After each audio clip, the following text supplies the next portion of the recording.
Assalamualaikum warahmatullahi wabarakatuh. Bismillahirrahmanirrahim. Alhamdulillahirabbil alamin. Nasta'in ala umuri dunya waddin. Sayyidina Muhammadin wa ala alihi wa sahbihi ajma'in. Rabbi shrah li sadri wa yassir li amri wahlul 'uqdatam min lisani yafqahu qawli. Amma ba'du, pemirsa jamaah pengajian dimanapun Anda berada, marilah kita bersama-sama memanjatkan puji syukur kehadirat Allah yang mana pada siang hari ini kita masih diberikan dua nikmat oleh Allah Subhanahu wa taala, yaitu nikmat sehat dan sempat. Mudah-mudahan dengan kedua nikmat itu kita mampu mempergunakan kepada hal-hal kebaikan. Salatullah wassalamuhu senantiasa tetap tercurahkan kepada Rasulullah sallallahu alaihi wasallam, keluarga, berikut sahabatnya.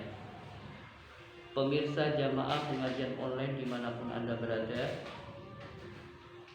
mari sebelum kita melanjutkan pengajian tentang karakter jin keturunan, jin khaddam leluhur, terlebih dahulu mari kita haturkan pahala suratul Fatihah kepada Rasulullah Sallallahu Alaihi Wasallam, keluarga sahabatnya, orang tua kita, guru-guru kita, keluarga kita, orang-orang terkasih di sekitar kita, terutama orang tua kita yang sudah senantiasa mencurahkan kasih sayangnya.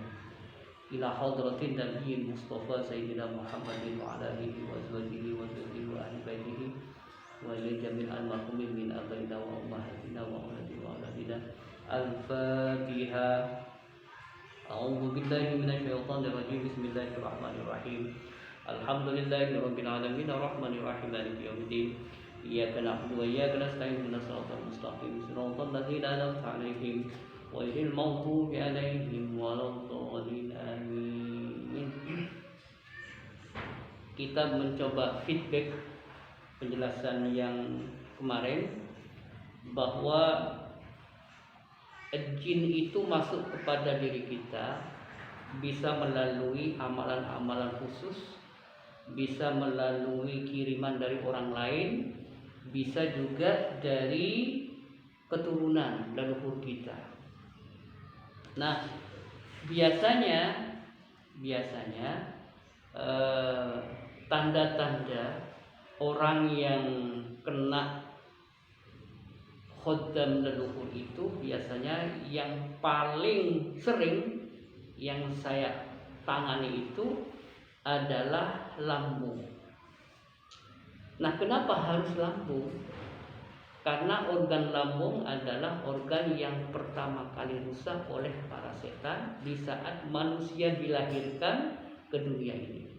Bahkan Rasulullah Shallallahu Alaihi Wasallam bersabda, kullu bani Adam, setiap bani Adam itu yut'anu asyaiton, ditekan oleh setan, fi jambaihi, lambungnya, di dalam lambungnya, dengan apa? Bi usbu'aihi, dengan kedua jarinya, hina yuladu, ketika saat dilahirkan.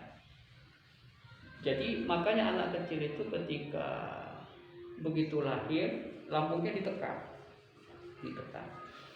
Makanya tidak ada bayi ketika baru lahir itu yang tertawa menangis.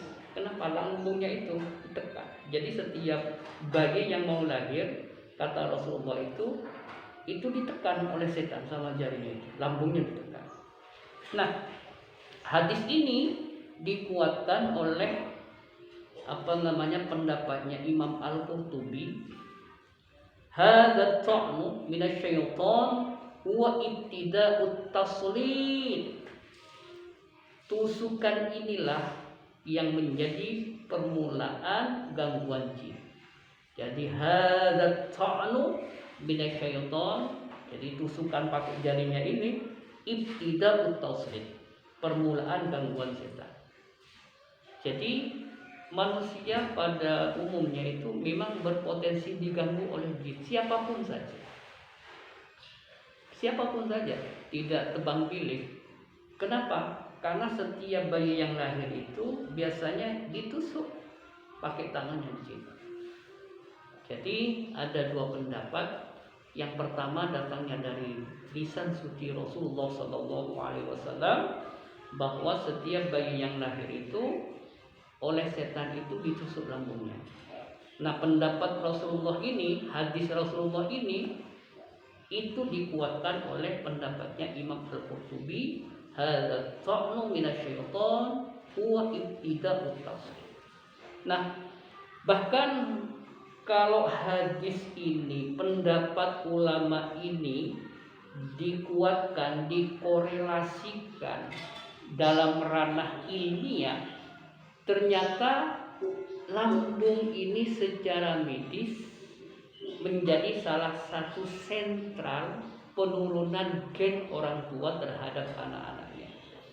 Terbukti dari hasil penelitian yang diterbitkan dalam jurnal gastroenterologi, diketahui 43% penyakit asam lambung yang dialami dipengaruhi adanya kode genetik bawahan dari orang tua mereka. Jadi biasanya kalau kita sering nyeri lambung, kemudian asam lambungnya sering naik, biasanya coba cek entah ibu kita, entah orang tua kita, entah kakek kita, nenek kita, biasanya itu ada kode genetiknya. Nah, selain penyakit asam lambung, orang yang terindikasi kuat akan mengalami kasus jin turunan itu akan memiliki masalah area tulang belakang. Rasanya punggung manusia adalah tempat berkumpulnya syaraf-syaraf penting. Jadi biasanya orang di samping lambung yang menjadi indikator adanya jin nasab, biasanya tulang belakang ini dari tengkuk ke bawah ini biasanya merasa nyeri, sakit. Lah kenapa harus tengkuk ke bawah? Kenapa harus tulang belakang?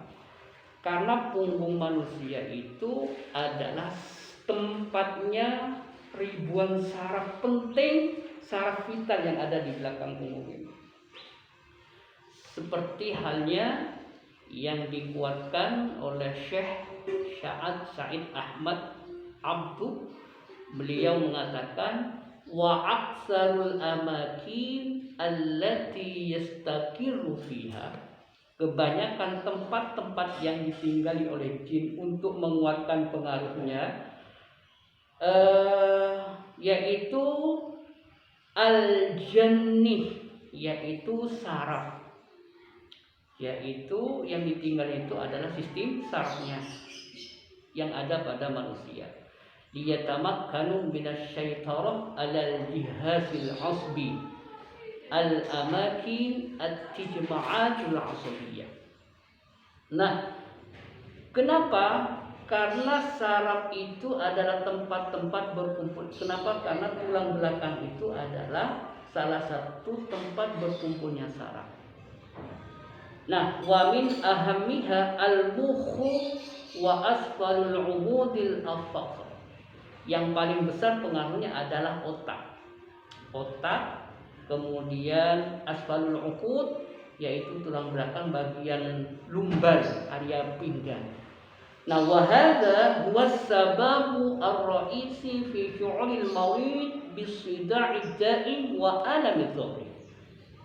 Nah, hal inilah yang menjadikan sebab utama pasien merasa pusing terus-menerus dan juga nyeri pinggang terus-menerus. Sudah disuntik, sudah dibawa ke dokter, kemudian sudah diinjak, sudah dipijat, sudah mengkonsumsi obat, tetap aja tidak sembuh-sembuh. Misalkan waspada berarti itu terindikasi jin turunan. Jadi ada dua indikator orang yang terkena jin turunan itu. Yang pertama, lambungnya bermasalah. Yang kedua, tulang ekor di belakang ini sering sakit, misalkan kendati pun sudah disuntik, dibawa ke dokter, ke rumah sakit, tetap tidak sembuh-sembuh.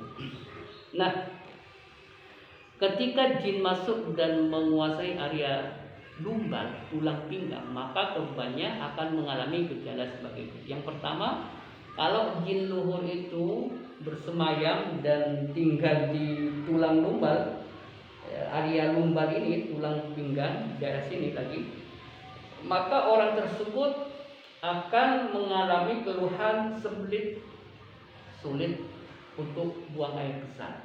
Yang kedua, mudah masuk angin dan serta diare. Jadi sedikit-sedikit masuk angin, sedikit-sedikit diare, sedikit-sedikit perutnya mules. Atau radang usus besar, usus besarnya itu bermasalah, sakit perut misalnya. Atau kram, jadi tidak duduk lama, tidak banyak aktivitas, tiba-tiba kaki kita kram, nggak bisa gerak, kesemutan. Atau kesulitan bernafas, dia tidak mengkonsumsi obat, dia tidak, mobilitasnya tidak tinggi, tiba-tiba langsung ngos-ngosan namanya itu, kesulitan bernafas. Atau susah buang air kecil, jadi kencingnya itu tidak lancar. Kemudian masalah pada sirkulasi haid, kalau perempuan jadi haidnya itu tidak lancar. Kemudian impotensi temporer, yakni hanya di saat hendak berhubungan intim gunanya agar bercerai dengan istrinya. Jadi senjatanya itu temporer. Jadi kalau mau bersenggama, berhubungan jima dengan istrinya, tiba-tiba senjatanya mati. Tapi kalau pada orang lain tegar hidup, nah itu biasanya indikasi jin nasab. Lalu kemudian keguguran kandungan, jadi hamil berkali-kali keguguran, hamil lagi keguguran, padahal dia itu tidak mengadakan perjalanan jauh, kemudian aktivitasnya standar, misalkan tiba-tiba begitu hamil 2-3 bulan gugur, hamil lagi 2-3 bulan gugur lagi. Nah itu perlu dicurigai, ditengarai, itu terindikasi ada jin turunan dalam dirinya. Perubahan stabilan jiwa, jiwanya itu tidak stabil, galau terus, tidak pernah ceria, tidak pernah bahagia, jadi galau hidupnya, seolah-olah dia mengalami depresi terus.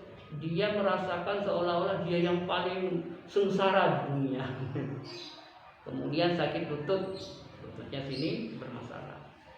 Mudah mengompol, sedikit-sedikit kencing, sedikit-sedikit kencing, padahal tidak banyak minum air, sedikit-sedikit kencing. Kemudian yang terakhir, kaki sering dingin. Jadi indikasi orang yang terkena jin turunan itu, kakinya itu kalau misalkan dingin biasa misalkan ya tidak masalah, tetapi kalau dinginnya seperti es itu yang perlu dicurigai. Atau dingin bukan karena faktor cuaca. Saya kemarin ke Jampit nginep, itu dinginnya itu mencapai 15 derajat Celcius, dingin sekali, sampai kaki saya dingin sekali, sampai diselimuti 2 selimut tidak mempan itu karena dingin, karena dinginnya itu, cuacanya itu sampai mencapai 16 derajat Celcius. Nah, adapun jin yang menguasai area otaknya, nah yang susah, kalau jin sudah bertengger di otaknya, maka manusia itu diwarisi jin khodan tersebut akan dibuat gila, stres secara permanen atau gila temporer. Gilanya itu sewaktu-waktu aja, kadang-kadang kumat, kadang-kadang tidak. Nah, itu terjadi sebagai syarat tumbal dari perjanjian kelaknat para pendahulunya, biasanya digunakan untuk kekayaan atau kekuasaan. Jadi biasanya leluhurnya itu melakukan perjanjian dengan jin, entah kekayaan, entah kekebalan, entah pengasihan dan lain sebagainya. Jadi jin itu membantu manusia itu tidak gratis. Dia minta upah, minta tumbal. Tumbalnya itu bermacam-macam, entah kesehatannya yang diambil, entah kecerdasannya yang diambil, entah kebahagiaannya yang diambil, entah anaknya yang diambil dan lain sebagainya. Itu. Kemudian apa karakter manusia yang diwarisi khuddam turunan? Nah, ini perlu dicatat. Jadi karakternya orang yang diwarisi ilmu dari leluhurnya, pertama memiliki sifat perfeksionis dan keras kepala. Kenapa? Karena jin terwarisi dahulunya itu digunakan untuk mengatur dan memimpin. Karena jin itu sifatnya itu harus di atas, tidak boleh di bawah. Ketika ada orang yang melampaui, dia marah, dia berpikir bagaimana dia menjatuhkan. Dia terlalu perfeksionis. Tidak ada orang yang melebihi dia. Tidak boleh ada orang yang kaya dari dia. Tidak boleh ada orang yang lebih pintar dari dia. Nah, kalau ada orang tipe-tipe seperti ini tidak nyaman dengan keberadaan orang lain yang melampaui dirinya, baik secara ilmiah, akademik ataupun pendidikan serta kekayaannya, berarti dia telah mengandung indikasi diwarisi jin leluhur dari leluhurnya. Atau sebaliknya, dia sangat pendiam, murung terus, kemudian setiap ada persoalan dipendam dan tidak mudah menceritakan masalahnya kepada orang lain. Mereka adalah orang yang pandai menyusun konsep namun kesulitan dalam mengerjakan. Nah, kalau ada orang yang pandai berteori tapi tidak mampu untuk mengaplikasikan, berarti dia terindikasi jin nasab. Atau murung terus. Jadi ketika ada persoalan tidak mudah sharing pada orang lain, tidak mau berbagi dengan orang yang dicintainya, sehingga ketika dia murung, kemudian menyendiri, down, nah ketika saat itu baru jin nasab.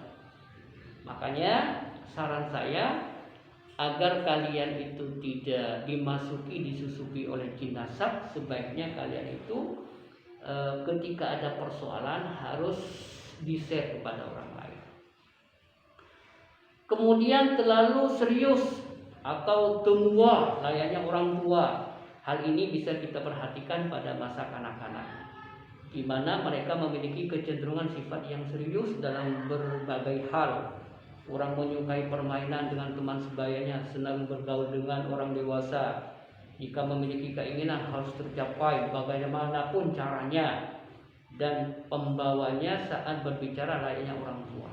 Nah, kalau Anda mengalami tipe-tipe seperti ini, waspadalah. Jadi terlalu serius, jadi hidupnya itu tidak ada guyurnya, terlalu serius. Nah, itu bahaya itu. Atau gaya-gayanya, karakternya itu dia itu dewasa sebelum usianya. Jadi anak-anak usia dini tapi pemikirannya, bahasanya itu orang tua. Nah, itu juga berbahaya. Kenapa? Karena indikasi dimasuki oleh jin dari leluhurnya. Kemudian dia harus, apa yang dia inginkan harus tercapai. Apapun resikonya, apapun dia lakukan untuk mencapai keinginannya. Nah, itu biasanya terindikasi dari jin leluhur. Nah, efek negatif yang akan timbul adalah keengganan mengikuti aturan di suatu sekolah atau lingkungan dia tinggal. Tidak mau menjadi bawahan, jadi harus jadi pimpinan terus. Jadi tidak mau jadi anggota, harus jadi leader. Nah, tipe-tipe seperti ini biasanya terindikasi jin turunan. Tidak mau disuruh-suruh, maunya nyuruh terus. Jadi sana. Kemudian ucapannya tinggi, jadi bahasanya tinggi. Kemudian tidak bisa memahami bahasa orang lain. Kemudian cenderung mengunggulkan diri sendiri di segala hal. Jadi bahasa Maduranya itu tade tomat selain kerato, tade umat selain sengkok. Jadi dia merasa the best, merasa hebat. Ya hebat di lingkungannya. Coba sekali-kali piknik keluar, baru tahu bahwa dunia itu lebar. Tidak mau kalah dan tidak boleh ada yang mengungguli dalam hal apapun. Kemudian jin yang mengikuti tipe ini kebanyakan mewujudkan dirinya sebagai seorang kakek tua, bersorban dan penuh kewibawaan, atau seseorang yang sudah tua dengan memakai baju adat ala kerajaan. Nah, jinnya biasanya yang masuk pada dirinya itu biasanya ya rautnya seperti kakek-kakek yang pakai sorban, atau kakek-kakek yang pakai pakaian adat itu, belangkon dan sebagainya. Lalu kemudian karakter orang yang terkena jin nasab ini adalah humanis, pembawaannya ramah, lembut, penuh empati terhadap sesama. Ini adalah karakter yang disukai jin yang dulunya digunakan leluhur untuk mengobati orang yang sakit dan menolong orang-orang yang di dalam kesusahan. Nah, efek negatifnya dia akan lembut dan penuh empati pada orang lain, tapi acuh dan dingin terhadap dirinya sendiri, keluarganya sendiri, sahabat-sahabatnya sendiri, orang terkasih. Sering mereka juga susah untuk mengatur waktu. Jadi kalau ada orang baik kepada orang lain, ringan tangan pada orang lain, sering memberikan sesuatu pada orang lain, sering bersedekah kepada orang lain, sering memberikan uang kepada orang lain, tapi pelit pada dirinya, pelit terhadap keluarganya, berarti dia itu indikasi terkena penyakit jin nasab. Dan yang terakhir, mempunyai jiwa psikopat, pandai bersandiwara, berbohong demi menutupi kesalahan, dan senang melihat pemandangan atau video-video tragis semisal kecelakaan atau pembunuhan yang berdarah-darah. Jin yang mewarisi khoddam ini dulunya digunakan untuk ilmu kanuragan dan membantu dalam peperangan. Kebanyakan mereka mewujudkan sebagai sosok harimau. Jadi kalau ada orang pandai bersilat lidah, tapi untuk menipu orang lain, untuk menjatuhkan orang lain, untuk ngerjain orang lain, untuk pinjem atau sesuatu hal untuk kepentingan dirinya, misalkan dia mampu meyakinkan orang lain dengan segala cara untuk menaklukkan orang lain karena unsur finansial, berarti dia cenderung kemasukan jin turunan. Jadi itu salah satu karakter dari orang yang terkena jin khoddam leluhur. Pemirsa, itu mungkin yang bisa saya sampaikan tentang karakter orang yang terkena jin leluhur atau jin nasab. Nah, sebelumnya ini ada beberapa pertanyaan dari jamaah. Yang pertama pertanyaannya, Assalamualaikum Ustaz, adanya jin, boleh tanya tidak, adanya jin nasab itu apa ada dalilnya? Apa boleh minta bantuan pada jin muslim Ustaz? Ini pertanyaannya dari Dr. Haji Sutowijoyo MPD dari Desa Kebon Agung, RT 29 RT RW 6 Porong Sidoarjo, Jawa Timur. Baik, terima kasih Pak Doktor atas pertanyaannya. Pertanyaannya itu bagus sekali. Nah,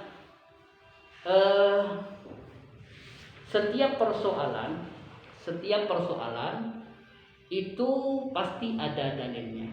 Kalau misalkan persoalan masalah atau problematika kehidupan itu biasanya langsung dijawab oleh Al-Quran. Manakala Al-Quran itu tidak ada, berarti ada di Al-Hadis. Manakala Al-Hadis itu tidak ada, maka ada yang berikutnya, yaitu pendapat ulama. Nah, dalam hal ini jawaban pertanyaan Bapak ini, apakah ada dalilnya jin nasab itu apa tidak? Ada dalilnya. Ini dikuatkan oleh salah satu pendapatnya Syekh Sa'ad Sa'id Ahmad Abduh hafizahullahu ta'ala. Dia mengatakan as-sahiru fi bidayati amalihi bima ta'lamuhu yadhullu fi adadil hawa minas sihra la yaqdiru illa ala a'mali sihri al-basita wa huwa sihrun yasiru amaluhu wa yasiru halluhu walakin liyudkhila fi zumratil mukhtalifin la budda an yakuma bi sani'in yurdi iblis fayatlubu iblis minhu af'alan wa aqwalan minal kufril bawah kay yanjudu lahu minal jin may yakumuna bi tanfidhi ma yatlubuhu minhum wa fin nihayah. Ini garis bawahnya, wa fin nihayati wa ba'da dulu'ihi fi sihri yatahattamu alaihi ayyurisa sihra li syahsin akhar. Pada tahap awal penyihir itu melaksanakan apa yang telah dipelajari. Dia masih setara dengan penyihir amatir lainnya. Dia tidak sanggup mengamalkan sihir kecuali ritual sihir yang ringan dan sederhana, yakni sihir yang ritualnya mudah dan pelapasannya juga mudah. Akan tetapi untuk memasuki tahap penyihir profesional harus mengerjakan apa yang diridhoi oleh iblis, apa yang diingini oleh iblis. Iblis akan meminta pekerjaan dan perkataan yang sangat kufur supaya iblis dapat menyediakan sejumlah pasukan jin yang akan melaksanakan apa yang dia minta. Nah, di tahap terakhir wafin nihayah, MUU-nya, permintaan yang paling terakhir dari jin itu, di tahap puncak dan penguasaannya terhadap ilmu sihir, maka dia diwajibkan untuk mewariskan ilmu sihirnya kepada orang lain. Kalau tidak, maka ilmu sihir itu akan mengancam pada dirinya. Kalau tidak, ilmu sihir itu akan mengancam kepada keluarganya sampai 7 turunan. Makanya ilmu itu ketika tidak diamalkan itu akan menggerogoti, akan membahayakan terhadap dirinya sendiri. Jadi dalilnya bahwa jin nasab, jin turunan itu ada wa fi nihayati wa ba'da dhulu'ihi fi sirri yatahattamu alaihi ayyurisas sihra li syahsin akhar. Jadi dia harus mewariskan kepada putunya, mewariskan kepada keluarganya sampai 7 turunan. Terus, apa boleh Ustadz minta bantuan pada jin muslim? Jadi apapun bentuknya seharusnya perlu kita menghindari dengan berkolaborasi dengan jin. Karena kita tidak boleh minta kecuali kepada Allah Subhanahu wa ta'ala. Allah Subhanahu wa ta'ala berfirman, ud'uuni astajib lakum. Mintalah kepadaku, pasti aku akan mengijabahnya. Jadi apapun keluhan Pak Dokter, apapun persoalan Pak Dokter, apapun keinginan Pak Dokter, jangan sampai berkolaborasi meminta kepada selain Allah, termasuk kepada jin muslim sekalipun, tidak boleh. Karena bahaya. Karena itu tidak gratis Pak Dokter. Itu pasti ada tumbangnya. Jadi setiap MUU, setiap kerjasama manusia kepada jin, hatta muslim, itu pasti ada konsekuensinya. Entah kesehatannya yang diambil, entah kecerdasannya yang diambil, entah keluarganya yang diambil, dan lain sebagainya. Jadi kesimpulannya, hemat saya sementara Pak Dokter, jadi mintalah hanya kepada Allah Subhanahu wa taala. Wallahu a'lam bishawab. Kemudian pertanyaan yang kedua. Assalamualaikum Ustaz, mau bertanya, apa yang sebenarnya yang paling ditakuti oleh jin? Pertanyaan ini dari Bapak Agus Haryanto, salah satu pegawai Samsat Situbondo, Jawa Timur. Terima kasih Pak Agus, mabruk, jawaban pertanyaan yang bagus sekali. Jadi yang ditakuti jin itu bukan bacaan kita. Justru banyak jin itu yang hafal Al-Quran. Justru jin itu banyak yang paham tafsir. Tetapi yang ditakuti jin itu adalah orang yang taat kepada Allah, orang yang senantiasa berzikir kepada Allah, orang yang senantiasa iktimat kepada Allah. Iyyaka na'budu wa iyyaka nasta'in. Hanya kepadamu lah aku minta ampun, hanya kepadamu lah saya minta tolong. Iyyaka na'budu, dan hanya kepadamu lah saya beribadah. Jadi yang ditakuti jin itu bukan aksesorisnya, yang ditakuti jin itu bukan hafalannya. Saya sering, Bapak Agus, saya sering meruqyah orang yang hafal Al-Quran. Pada suatu saat saya diundang untuk mengadakan pengajian di Masjid Jami Kampus Pasca Sarjana Ali As-Sobuni.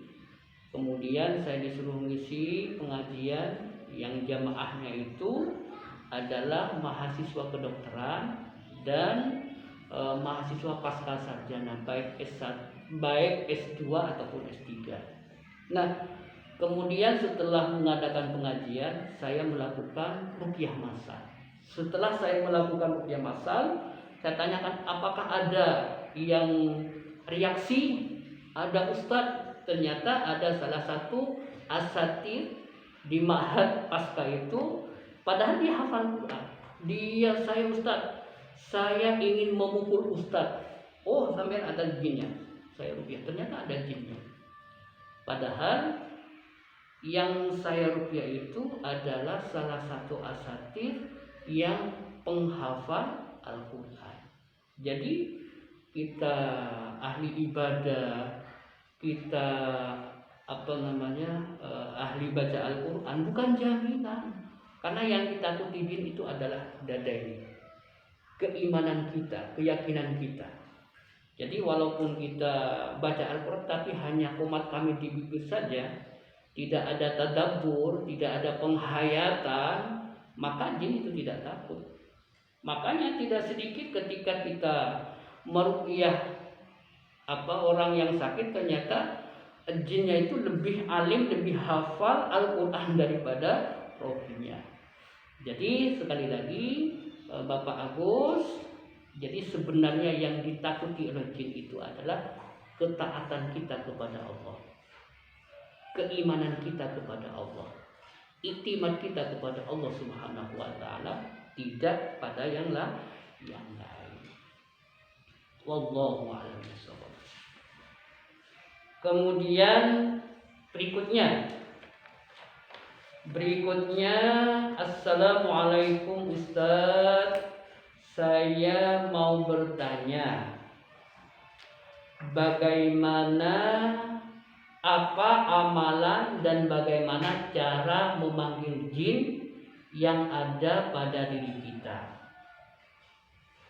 Ini dari saudara Muhammad Khairul Hadi, mahasiswa pasca sarjana UIN Malang, asal Praya Lombok Tengah, Nusa Tenggara Barat. Nah, jadi sekali lagi perlu saya jelaskan, jin itu ada 3. Ada kalanya jin itu kiriman, ada kalanya jin itu dari amalan kita, ada kalanya jin itu dari turunan leluhur kita. Dan Mas Hadi, jin dalam diri kita itu ada 2. Ada namanya jin korin. Jin korin itu adalah fitrah manusia. Begitu kita lahir, Allah senantiasa memberikan jin pendamping, saudara. Nah, jin korin ini ada 2. Ada korin dari malaikat, ada korin dari setan.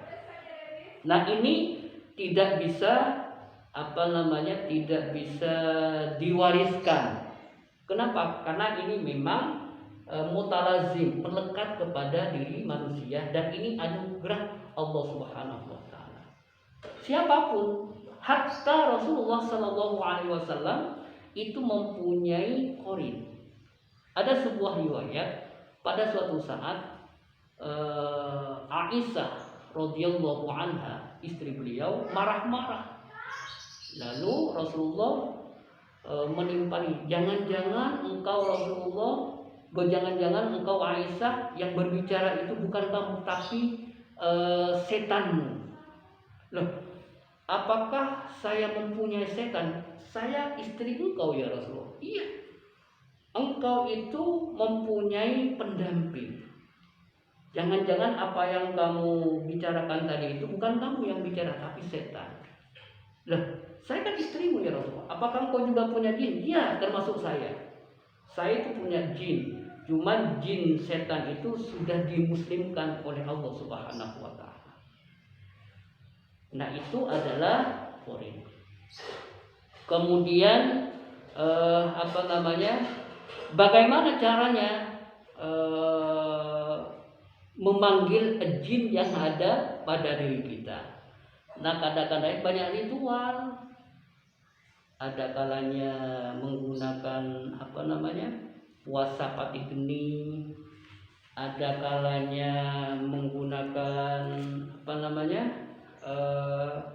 puasa muti. Ada kalanya kita itu puasa morowot. Ada kalanya kita itu puasa berbicara, ada kalanya menggunakan bacaan-bacaan yang tidak tahu maknanya. Misalkan biasanya untuk memanggil, misalkan kemarin saya datang ke salah satu orang pintar, dia itu punya khodam. Lalu kemudian waktu di depan saya, Ustaz, saya akan memanggil jin yang ada dalam diri saya. Lalu dia konsentrasi, lalu dia mengatakan, ajibu ya khodam hadhil asma. Biasanya pakai angka-angka Arab biasanya. Langsung bergerak. Ini Ustaz, sudah datang Ustaz. Ini Ustaz. Jadi ajibu ya khodam hadhil asma. Datanglah wahai khodam dengan pelanggaraan asma ini. Atau dengan dengan mantra, biasanya ini itu pelet. Pakai jang-janggukan atau pujani asih atau jin samin atau dan lain sebagainya. Nah, biasanya Nah, kalau diri kita itu ada istilah mengenal sedulur alus. Kalau bahasa Maduranya itu tretan sempak. Tretan sempak. Nah, apa itu sedulur halus itu? Sedulur papat mau membantu manusia maka ia harus dirawat. Adapun perawatan menurut tata cara kejawen adalah dengan kebersihan dan sering berjumpa dengan temannya. Nah, masyarakat Jawa meyakini tentang adanya sedulur halus yang wujudnya tidak nampak, namun selalu menyertai di setiap aktivitas kehidupan manusia. Adanya kepercayaan sedulur papat adalah sebagai pengingat betapa payahnya ibunda kita saat melahirkan di dunia ini dan betapa dalam kasih sayang sehingga kita pun diwajibkan untuk berbakti kepada beliau. Nah, menurut keyakinan masyarakat Jawa, tretan sempak, sedulur alus yang papat sudah ditugaskan Maha Pencipta untuk mengabdi dan mengawal anak manusia. Tugas mereka adalah untuk membantu di kala kesulitan, menyelamatkan di saat ada bencana. Nah, supaya sedulur atau saudara yang empat itu bisa membantu kita harus dirawat.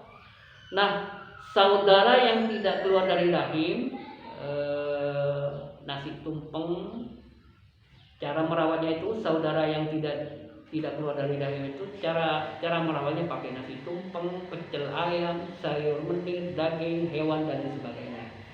Nah, cara merawat saudara yang keluar dari rahim pakai nasi tumpeng limu diwadahi takir puntan, ikan laut, ikan kolam, ikan lain dan sebagainya. Saudara lahir yang bersama dalam sehari itu cara merawatnya, cara memanggilnya itu pakai nasi ketan diwadahi kendil dengan nasi tumpeng, sayur menir, pecel ayam, nasi minggah, yakni nasi yang ditanah berupa biji padi selamat dengan bunga cempaka serta bunga kenanga, kemudian diberi uang sekedarnya. Nah, setiap mau makan, setiap mau tidur, setiap duduk dan berjalan, maka mereka itu menyebut nama-nama saudaranya dengan mantra berikut: marmarti kakang kawah adi ari ari getih pusar, kadang ingsun papat limu pancer, kadang ingsun kan arakaton langkang ora karewatan, serta kadang ingsun kan metu saka margaina langkang aru metu saka margaina, mewah kadang ingsun kan metu bareng sedina kabeh, kabanta ana ing ngarep ipunta ana ing puri ayo padang ngetutno laku kuku.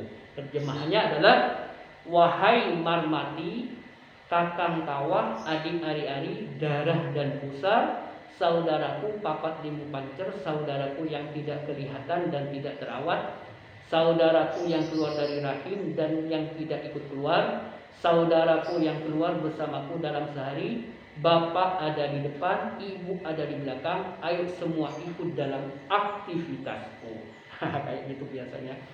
Adapun jika mau bekerja, mereka akan memanggil dengan mantra pada rewang na ingsun, katekana ing sakar sanimun. Ayo semua bantu aku, datanglah dengan kehendakku. Jadi, cuman dalam Islam hal itu tidak diperkenankan.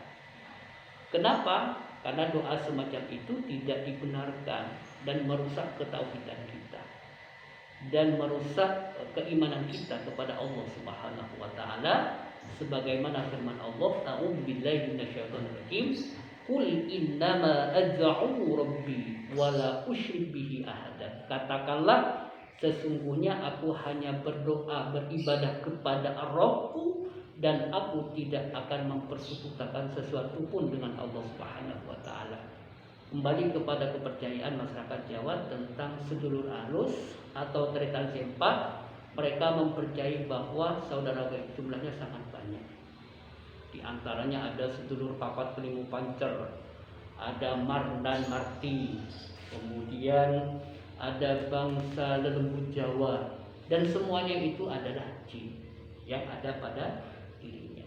Itu yang bisa saya jawab, Mas Sampai ini Mas Muhammad Khairul Hadi dari Nusa Tenggara Barat. Mudah-mudahan bermanfaat. Wallahu a'lam bishawab. Pemirsa, barangkali ada hal-hal yang berkaitan mau ditanyakan berkaitan dengan seputar jin, bisa ditanyakan via telepon, via WA dan lain sebagainya. Insya Allah barangkali saya bisa akan saya jawab. Terima kasih, mudah-mudahan bermanfaat. Assalamualaikum warahmatullahi wabarakatuh.